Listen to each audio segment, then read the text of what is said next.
To help support this podcast and get exclusive bonus content and rewards, make a monthly pledge at patreon.com/universebox. And remember to think outside.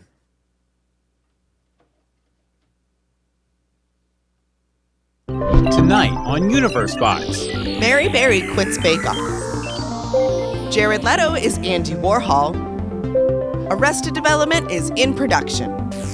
This is Universe Box. I'm Bill Meeks. And I'm DeSimone. And what? What? I was reading. Okay. You gave me lines and then you cut me off. Oh, you have lines. I have Jeez, lines. okay. Let's try that again. I'm DeSimone, and this is Universe Box for September 22nd, 2016. How are you doing tonight, Anne-Marie? I'm stuttering, but apparently I'm okay. It happens. Sorry about that. I jumped the line again. You wrote the line! I'm a fool. I'm a fool for line jumping. A fool for line jumping. Back here on a Thursday night, 10 p.m. EST at live.universebox.com. We do have our chat with us. We have Liz and Angel and the Derby Kid in there with us. So welcome, guys. Very happy to have you. We also record Tuesdays, 10 p.m. EST. For those of you who are interested. We should mention, again, live.universebox.com for chat. Anne-Marie, how are you liking this whole Universe Box experience so far? I'm adjusting. You're adjusting? It's new. I like new things. It is pretty new. It is pretty new. It's weird doing a news show where normally we've been fan casters. Yes. And or movies or stuff. So we usually have a very specific thing to talk about, but now it's whatever you could find. Whatever we want. In, say, the universe, maybe. Perhaps. But you know what? There's a lot of stuff in the universe. And first of all, we're going to look into the world of television and serialized streaming storytelling in Televisionary.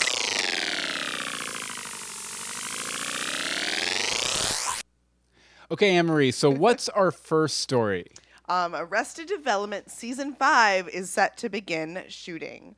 While sitting down with the Today Show, Jeffrey Tambor reveals that he is going to be heading back to work on Arrested Development coming in January. In January. So, Anne-Marie, what do you think about this? So if they start filming in January, that means it'll come out in late summer, early September, basing this off of the Gilmore Girls timeline.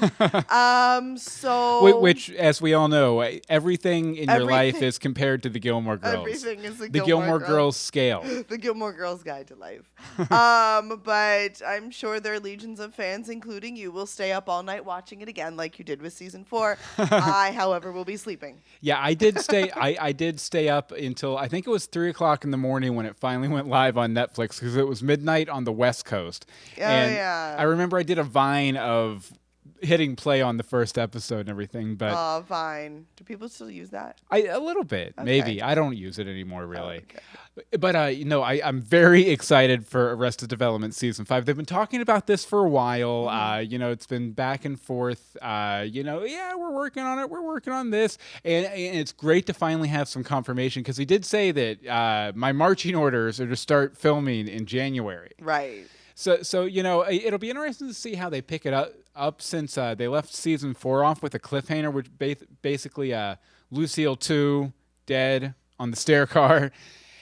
So, I wonder how they're going to explain that time gap because it really was set up like, okay, when we come back, we're going to be solving this mystery. It's 3 years later now. Has it really been 3 years? I think it's been almost 3 years. That's insane. Yeah. So, Georgia was around Georgia? the time it happened. Okay. Yeah. First house in Georgia. But unlike most people, there were a lot of critics of Season 4 because they had to do this sort of format where because they couldn't get the whole cast together because the whole cast went on to do a lot of really good things because people loved them in Arrested Development. They had to shoot around that and even with like a green screen, because they had one scene with all the family there, but one actor couldn't show up, so they had to put him in with like a green screen. Who did they green screen in? I forget who, but Anyan, the Derby Kid, says in the chat room. But I really do hope they can go back more to the old school format for Season 5, where it's all of the family together all the time, etc. It should be pretty good though. Okay. Let's see. Over in the chat room, Angel T says, "I never really got into Arrested Development. I saw the half the first season. The thing with Arrested Development, Angel, is you have to watch it. You have to watch all of it to kind of get it, and then rewatching it, you'll see it in a whole different way. Basically, there's just like these little tiny jokes that slowly build and build and build over the episodes until they're just these huge payoffs later on down the line." I watched it, and I know that I watched many episodes many times because, well, you watched it. Yes. So, but it just never struck me the way it struck you. Yeah, and I guess Derby Kid feels similarly about season 4 anyway. She says, "I still need to finish season 4. It didn't keep my attention as much as the first 3 seasons. I do love my Bluth fam." Nice. As do we all. Okay, so Amory, what's our next story? Mary Berry quits Bake Off in loyalty to the BBC. With the recent news that the Great British Bake Off will be moving from the BBC to Channel 4, Judge Mary Berry has decided to leave the show in solidarity to the BBC. Bake Off's co-hosts Sue Perkins and Mel, I'm not even going to butcher her name for her, have also announced that they will be leaving. Paul Hollywood, Bake Off's other judge, is the only one who will be staying on with the show. Did I just speak Greek to you? A little bit. A little bit of Greek? Okay. Yeah, well, I'm not. I don't really watch reality TV shows, so it's reality TV, but it's British reality TV, so it's not like an American cooking competition show. They're all pleasant, they're all friendly, and they say things like soggy bottom a lot. A lot of times we say soggy bottom, but Soggy Bottom Country Club. Okay. Go ahead. Okay. But this really might be the last straw for me with it. Bake Off has only been on my must-watch list for a few years, thanks to Netflix putting out one season. But it quickly became a favorite, and I had to find it anywhere I could to devour it. The ridiculous yet endearing hosts Mel and Sue are always trapping Mary into some sort of strange innuendo. Soggy bottom? Hello. It is what makes Bake Off great, and I think that depending on who takes over those hosting and judging duties alongside Paul, it's going to determine whether or not I still watch it, and I think that's going to be the problem for a lot of people is it's those 4 people that make the show. Yeah. You're not going to find, as they say, a national treasure like Mary Berry every day. Also, it's in the middle of its 7th season. Like, that's a long time for most shows. Definitely. So it's no Doctor Who, guys. It's not Doctor Who. But, it's funny you mentioned that about it being kind of that core group of on-air personalities and everything. Because this reminds me a lot of what happened with Top Gear back last year, where they have a very successful show, and due to some hiring shifts, in that case, they got fired because one of the hosts hit a cameraman or something. Something like that, yeah. But, they're going to be moving forward without the original on-air talent that drew people to the show in the first place. Although the way this was framed, I do feel like, what's her name? Mary Berry was probably, because she said she wasn't moving on with the show because of solidarity with the BBC. So it sounds like either she was offered another show by the BBC and she was like, okay, or I can imagine a scenario where she's brought back into a back room and they're like, if you move with the show, you will never work for the BBC again, which in England is a big deal. A huge deal. She does do some other food shows for BBC. Oh, does she? Yeah, she does a lot of specials, though of late they've been a lot of Bake Off Christmas specials and stuff like that. So it's really weird though because they do a lot of how they do sports relief and comedy relief and all those sorts of things. They always do like special versions of British Bake Off for it. Yeah. So Maybe they'll do a new version based around desserts called the British Cake Off. That'd be fun. Gonna walk away from that. All right, well, don't grab any cake, but grab some popcorn and find your seat. We're opening up the curtain on Cinematters.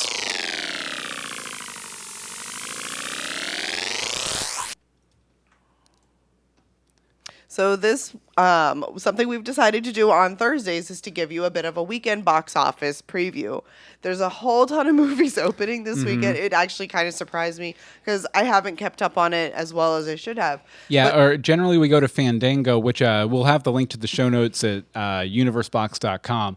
But they have a whole bunch of like film fest. Yeah, there's things. some sort of film festival stuff opening. But some of the more mainstream ones that are opening are Queen of Katwe, Dirty 30, Girl Asleep, Storks, Goat, and The Magnificent Seven. There is everything from raunchy comedy to animated children's movies to biopics. There is literally something for everyone opening this weekend. You can just take the whole family and everybody grab their popcorn, go to their own theater, meet back up in 2 hours. It'll be good. But as we did last week, we're each going to suggest one of the films or talk about one of the films. So first, you wanted to talk about Girl Asleep, right? Girl Asleep. Okay, so I have a soft spot for any sort of geeky teenage girl show or movie because I refuse to grow up.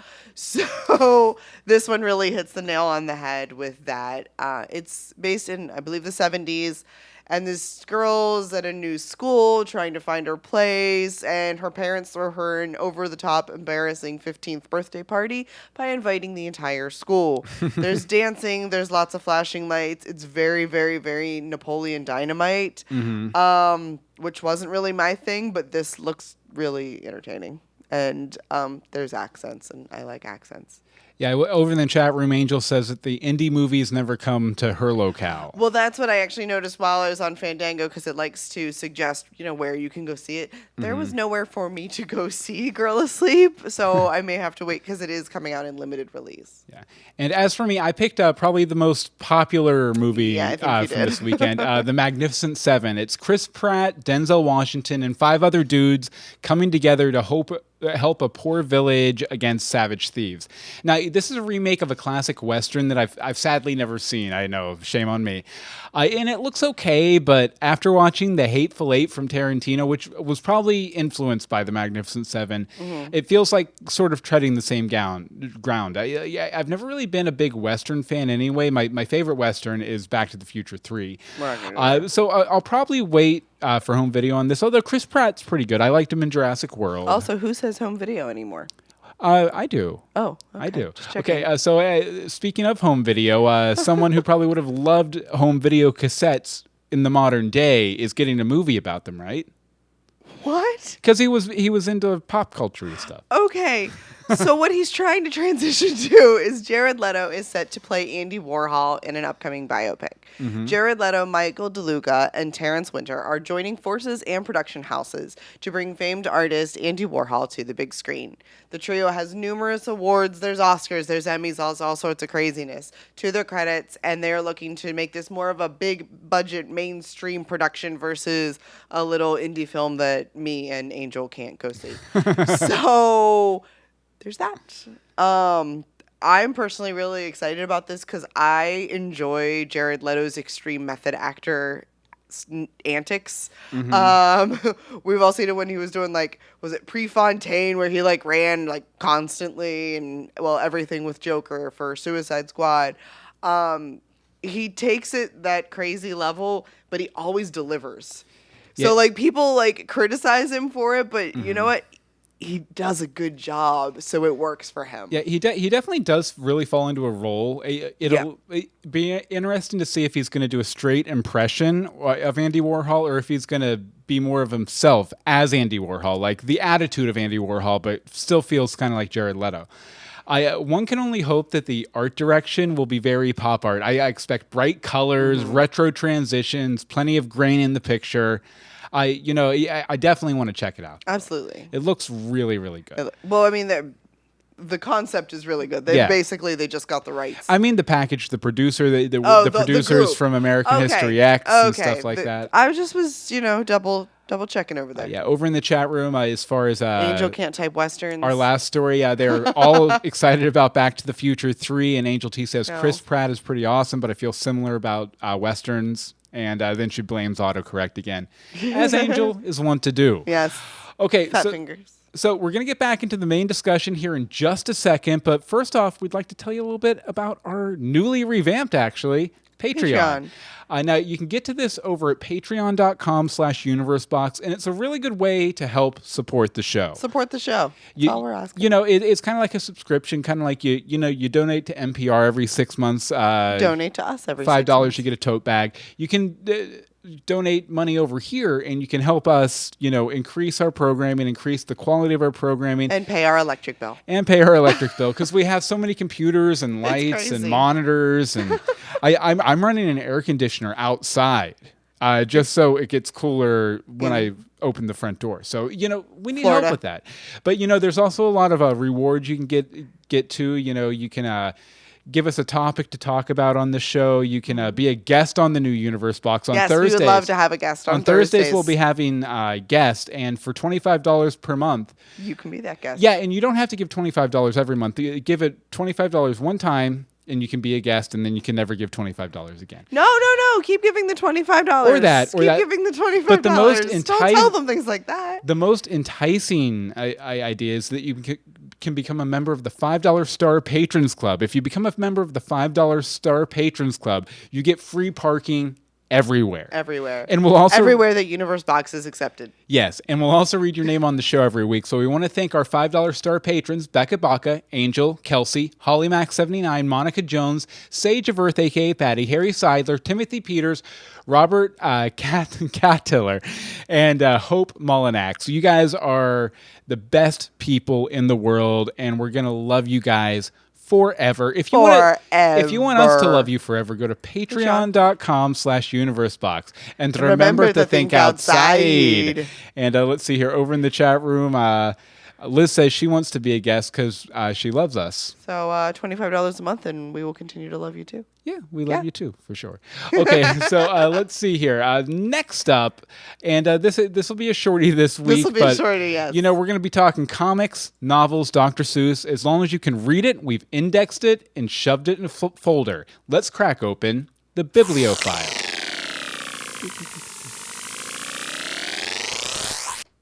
Okay, Anne-Marie, what's up in the bibliophile this week? Justice League #5 name drops the next big DC event. Ooh. In this week's Justice League #5, they tease the next big event spinning out of their successful Rebirth relaunch a few months back. The line, quote, "The song is at the end. The awakening is complete.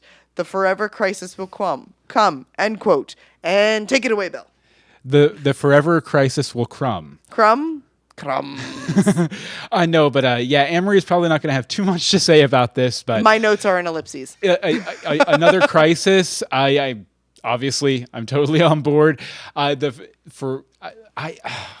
can't believe it. Crisis. I love Crisis. Infinite Crisis and Final Crisis are some of my favorite stories ever. Not to mention, the classic original Crisis on Infinite Earths. Not to mention the Crisis on Multiple Earths from Justice League and Justice Society back in the day. Usually a crisis implies a reboot, but they just did one kind of with Rebirth. So my guess, the Forever Crisis will help them consolidate the New 52, possibly returning the stolen 5 years they revealed in the Rebirth one-shot, because they revealed that some villain took 5 years out of the universe, and that's how the New 52 came to be. And they're bringing some of the old people back, so I think this will be kind of a consolidation thing. I really hope Grant Morrison of Final Crisis is involved again. After his work mapping the multiverse and Multiversity and the upcoming Multiversity 2, I'd say the chances are pretty good that he's probably going to be involved. Could the song that's ending mean the end of the DC universe? It also kind of calls back to Final Crisis, which was the solution to the conflict with Superman whistling a song. I just think it could be the end of the DC universe, which has basically had the same continuity with a few in-story reboots since the 1930s. But I don't know if they do another reboot so soon, but anything's possible. Angel T in the chat room asked, how many crises have there been in DC? There's been 3 major ones, but they also did a lot of crises back before 1985 when they did the original Crisis on Infinite Earths. It was kind of like an annual team up between the Justice League and the Justice Society. So it'll be, and they also did 0 Hour, which was kind of a crisis. But Anne-Marie, your thoughts on this? She just gave a thumbs up. I don't know. Anne-Marie is not a comic book person. I do not speak comic book. She has become a DC Universe person. I speak, If this was the Forever Crisis movie, you might have something to say about it. I'm sure I would have something. If it involves Batfleck, I'm involved. That's fair. That's fair. So, okay, we'll move on from the bibliophile because obviously Anne-Marie does not want to talk about Crisis. I did, though. But you know what? I'm just going to ignore her. I'm going to throw on my headphones and warm up my pipes. We're going to make sure your modern music knowledge is in tune.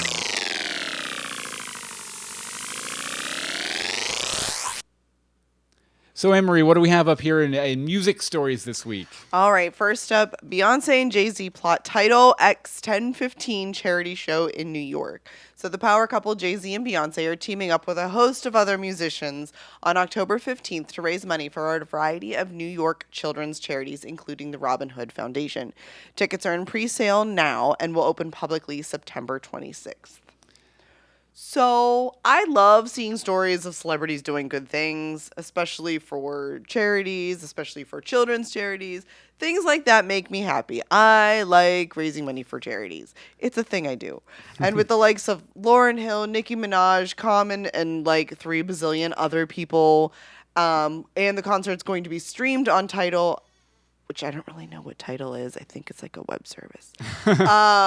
Sure. I'm sure they're going to raise a ton of money for all of the charities that it's set to benefit. So good on you, celebrities.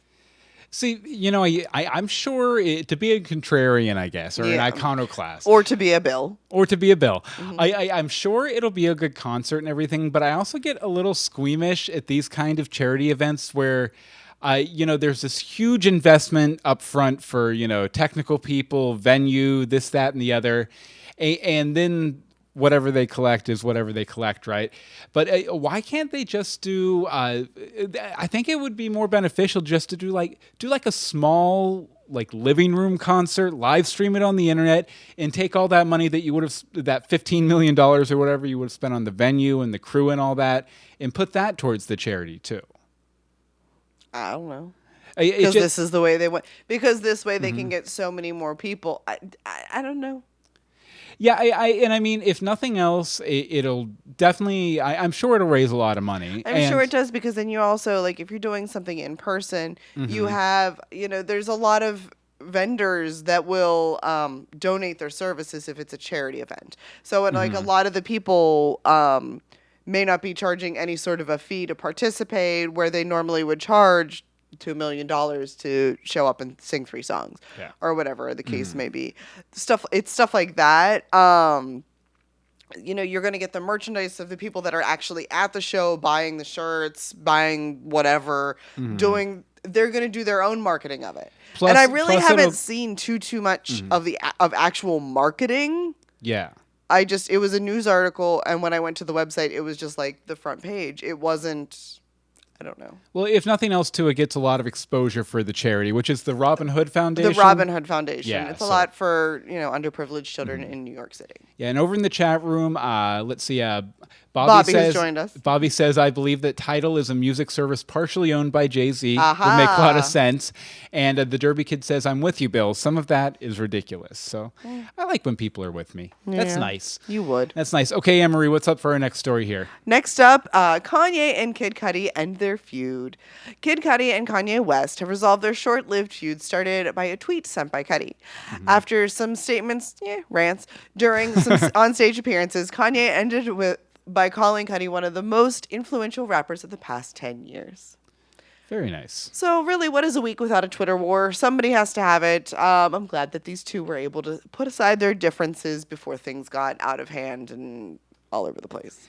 Yeah, this for me, it's a little like a Twitter feud, really. I mean, look, Yeezy and Cudi are both really good business. Yeezy. That's his name. Really good. I hate the name Yeezy. But Yeezy and Kid Cudi are both really good businessmen. So I feel like this was less a feud and more of a marketing gimmick. It gets both their names in the press, sells some albums, and after a week, they both come out looking like winners. Back in the 90s, if there was a rap feud, somebody got shot. Wait, what happened to the good old days? Stop that! Do not encourage the shooting. Well, I mean, it was a better time. People were sipping on gin and juice, and people were regulating a lot more. There was a lot more regulation going on, so I don't know. I kind of miss it. But let's see here. What is our other story here? Oh, we don't have another story. Yep. That's all of our stories. So, okay, we're done. No, that's the end of the show. No, it's not. Oh, it's not? Okay, you know what? It's time to find... Oh, wait a second. What are you doing? I'm going all over the place. I'm like, can you please just follow? Over in the chat room, Bobby agrees with me. Angel says, again, I will never know how to react to any Kanye. Yeah. And then the Derby Kid says, Bill sounds like he's BFFs with Kanye. He is. we can only hope someday. I'm hoping. I'm working towards it. Me and Yeezy like this. Okay, so what's in the box? You're about to find out. We've each selected a story to discuss. Special story. A special story to discuss. Let's pop open the universe box.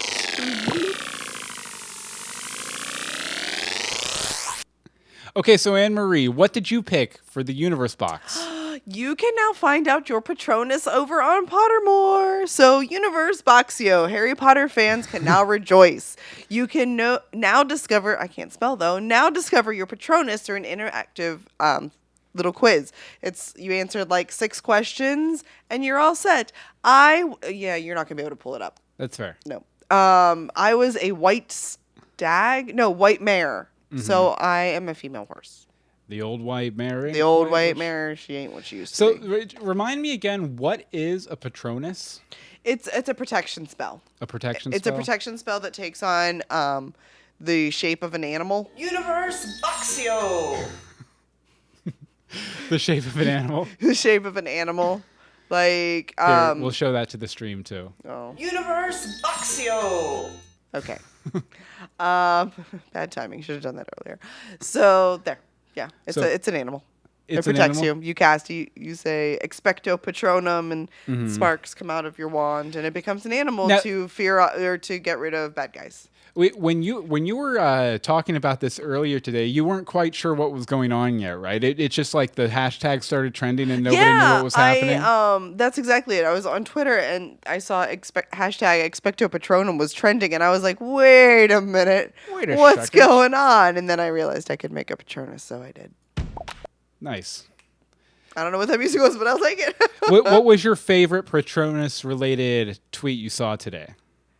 Oh, okay. I shared it from CCHC. Mm-hmm. It was Harry Potter fans when they see that hashtag expecto patronum is trending, and it was Voldemort dancing to a rainbow. That made me happy. Very nice. I really appreciated your dancing too there. That was a very good dancing. This is what he was doing. It was the dancing Voldemort.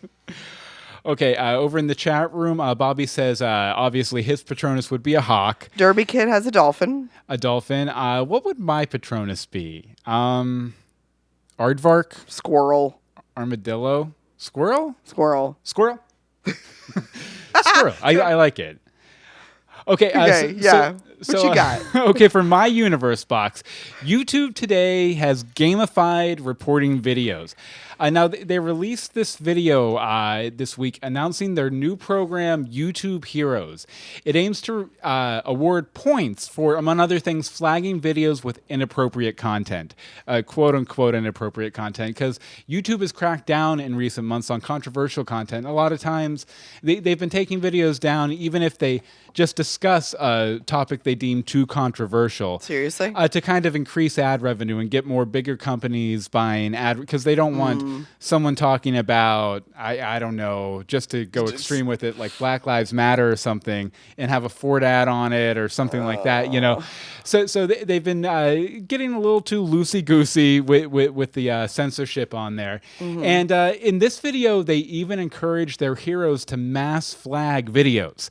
They literally show a user going to a channel page, right here, and just clicking and reporting all the videos without watching them. Please don't do that. Yeah, it's icky. Rewarding reporting is a good way to get a lot of false flags, too. So as much as they think this is going to help them, I think it's actually going to give them a lot more content to look through and try and block. I'm a total free speech nut, so this, it just doesn't sit well with me. Mm-hmm. In fact, it kind of reminds me of this good citizenship program that was in the news from China a couple months back, where they were trying to gamify being Chinese government. I feel like this is going to backfire on YouTube in a big way. Big way. Even so, just now, already, the announcement video already has almost 300,000 thumbs down to 4,000 thumbs up. Nice. So if that tells you anything. It'll be gone then. If people don't like it, it will be gone. Hopefully. That's the way they do it. Over in the chat room, Angel T says, thank you, and yay, they finally did the thing. Been waiting for Patronuses since Pottermore's beta years. Back to the Pottermore thing. Yeah. But what do you think about this, Anne-Marie, about the whole I do not Heroes program? I do not like the mass reporting of videos, while there are some that are completely and utterly scammy and should be mass reported. Let's not make that easy because...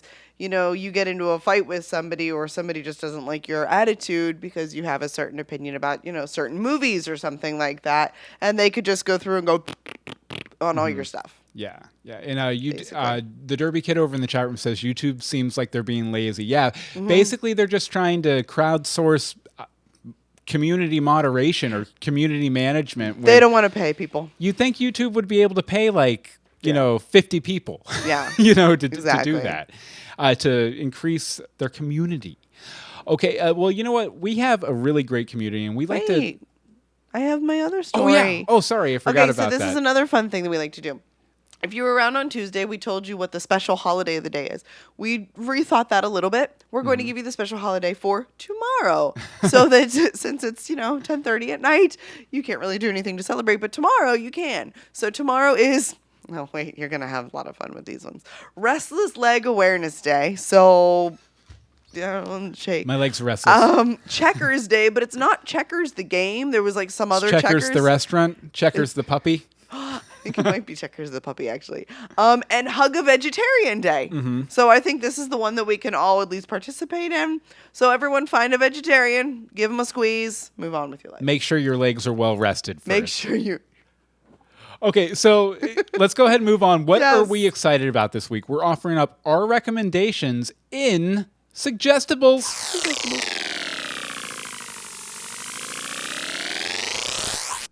Okay, Anne-Marie, so what are you suggesting this week? This week, I am suggesting This Is Us. There's no denying that I have a complete and utter TV addiction. But with the new NBC show, This Is Us, it is completely and totally valid. The show promised to fill the void that was left when the Bravermans of Parenthood went off the air, and it has. 100%, it has. The first episode, I was crying within 5 minutes, and it only gives you a touch of the story. The twist in the last few minutes, which I'm not going to spoil if you haven't watched it, because it really was a huge reveal. Ugly crying. All of the ugly... I was laying on the couch going, I had no idea I was going to be crying. Warning. You... need tissues to watch the show. It's a must. I heard the big twist at the end is that they're all robots. We are robots. True? Mandy Moore Candy. Who was your favorite character in it, though? Okay. If you're looking at the screen, it's the guy in the middle. He's an actor. He's like a super buff, crazy actor guy. And he has a flip out, on set. And it's really funny. And yeah, I'm interested to see where he goes, but I think it's my actor brain that is liking that a lot. Yeah, I'll probably end up checking it out. You got to watch at least one episode. I also want to see The Good Place, which I haven't seen. I want to see that as well. Yes. But I was busy catching up on Mr. Robot this week, so I didn't get a chance to yet. Probably this weekend I'll check it out. And I guess it did pretty well. I mean, it did amazing. I've seen it everywhere, and the way I'm not telling you the spoiler, even though it's been 2 or 3 days, entire they're all internet dead the whole time. They're all dead. Wait a minute. They're sleds. No, most of the internet isn't giving you the spoiler either. If you want to know what the twist is, you got to watch it. That's fair. That's nice of the internet. That's surprising of the internet. Although before we started recording, I got you to tell me what the twist was. That's because I didn't figure you'd watch it. And it doesn't seem like it would ruin it for you. Oh no, but you didn't. Yes. Don't look up the twist. Okay, and my suggestible this week is a YouTuber I'm quite fond of, and that's Adam the Woo. And specifically his daily vlog, The Daily Woo. I first discovered Adam the Woo when looking for videos about the old Nickelodeon studios at Universal Studios here in Orlando. I was actually researching, I believe, for our Nickelodeon episode of the original Universe Universe box. Now, over on his main channel, he does a lot of urban exploration, while The Daily Woo is more of a vlog. He travels on both channels. He travels the country in his van with a couple of cameras and a drone. and shows little nooks and crannies that you might not find in a travel brochure. He also spends a lot of time at theme parks, at Disney parks in particular. Well, his family's here. Which is pretty cool. Yeah, I guess he's actually going to be in Central Florida for most of the rest of the year. So, all right, well, if you're looking for Adam the Woo. Yeah, but he's equal parts goofy and a little bit punk rock. He was actually a drummer in a punk rock band back in the day. Nice. Yeah, pretty famous one, I guess. But he reminds me a lot of the older punk rockers I used to hang out with when I was like 18 to 23 years old.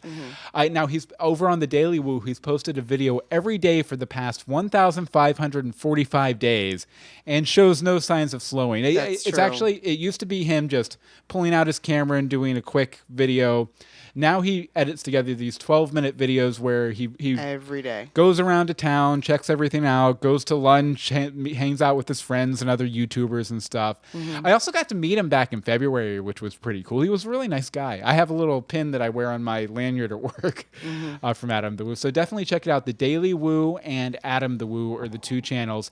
And we'll have links to both of them in the show notes at universebox.com. Okay, so I guess it's time to wrap up with some words from you guys. What do you guys have to say? We can't wait to hear your blathering. Let's hear what our listeners have to say in Blatherskite.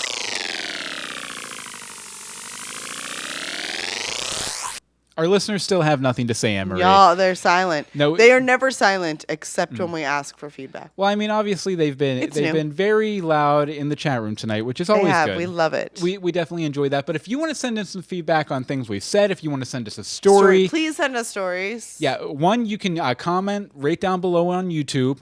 Just go ahead and give it a thumbs up too if you want to, since we're being all YouTube-y. You can also email us contact@universebox.com, tweet us at universe_box. The Facebook group is facebook.com/groups/universeboxshow, and the voicemail number is 424-274-2352. Again, that's 424-274-2352, and we'd love to hear from you. Absolutely. And this is where your feedback would go in the Insert show. feedback here. So please feel free to send in feedback. Anything. Write us a poem. We'll read it. Definitely. Okay, now we have some final takeaways here. So Twitter fight shouldn't be news stories. The song is at its end. We might never agree on charity concerts. This last one. And never cross the BBC. They'll straight up cut you. They will. They're pretty cruel. So thanks again to our chatters over at live.universebox.com. You can join in Tuesdays and Thursdays, 10 p.m. EST at live.universebox.com. Now, Anne-Marie, where can people find you online? You can find me on Twitter at DeSimone, or you can check out my blog, crunchycrafty.com. You can follow all of the podcasts we do at universebox.com as well. As for me, you can follow me on Twitter at Bill Meeks. You can subscribe to us on YouTube at youtube.universebox.com. And you know what? You can check out our other show too, Legends of Gotham, at legendsofgotham.com. So I guess that about does it for this week, Anne-Marie. Do you think it went better than Tuesday's episode? Yeah. There's still some fuzziness, but it's a lot better. Yeah, we're still finding our footing here. We're going to get there, though. So until next time, remember to think outside.